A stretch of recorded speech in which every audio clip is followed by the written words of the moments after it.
Cher Mort-Saintois, chère Mort-Saintoise, bonjour. Je tenais, en ce lundi 18 mai, jour de rentrée des classes pour certains de nos enfants, à vous adresser un petit message pour faire un point sur les semaines passées, ces semaines de confinement tout à fait particulières que nous avons vécues ensemble, chacun chez soi, et sur les semaines à venir où nous devrons collectivement, ensemble, réussir ce déconfinement pour pouvoir sortir de cette crise. Depuis le début de la crise, depuis le 17 mars, est apparu un sujet qui a été la préoccupation majeure de nombre d'entre nous, de nombre d'entre vous, qui est celui de la protection des masques et des gestes barrières. Nous avons, aux côtés de Valérie Pécresse, en tant que conseillère régionale, pensé que ce sujet était une priorité, comme beaucoup d'autres, mais que ce sujet méritait que nous concentrions tous nos efforts.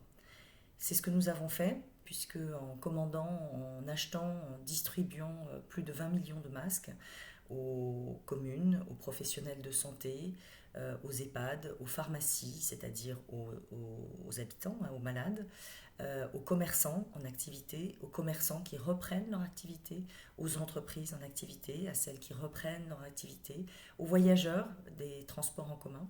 Eh bien, nous avons essayé, dans notre domaine, d'apporter des réponses aux habitants qui se retrouvaient très démunis face à cette crise et qui n'avaient aucune protection pour lutter contre la propagation de ce virus.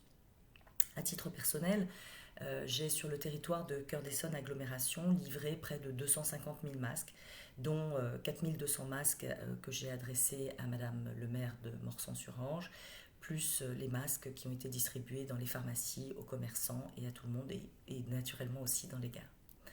Maintenant, il nous faut penser à demain, penser à la façon dont nous allons tous ensemble aborder ces semaines de déconfinement qui seront cruciales pour éviter la propagation et un renouvellement de la propagation du virus.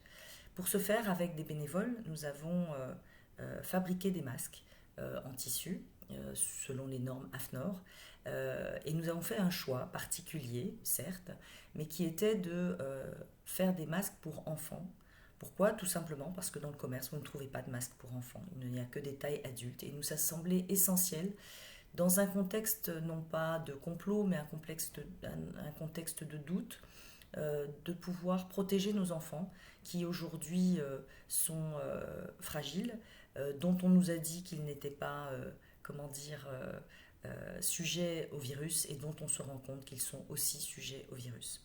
Voilà, donc ces prochaines semaines vont être consacrées justement à la distribution de ces masques qu'on a commencé à distribuer dès ce week-end pour pouvoir permettre aux parents qui nous avaient sollicité de protéger leurs enfants avec une visière avec des lunettes qu'on pose sur des lunettes qui permet de doubler la protection. Mais notre action ne devra pas s'arrêter là, notre action devra se poursuivre et je compte sur vous pour nous solliciter, pour nous engager dans des actions qui soient des actions de protection des habitants, de projection et d'anticipation des problèmes à venir. Je vous souhaite à tous et toutes une très belle rentrée. Je vous souhaite à tous et tous de prendre soin de vous protéger et de protéger les autres. Merci.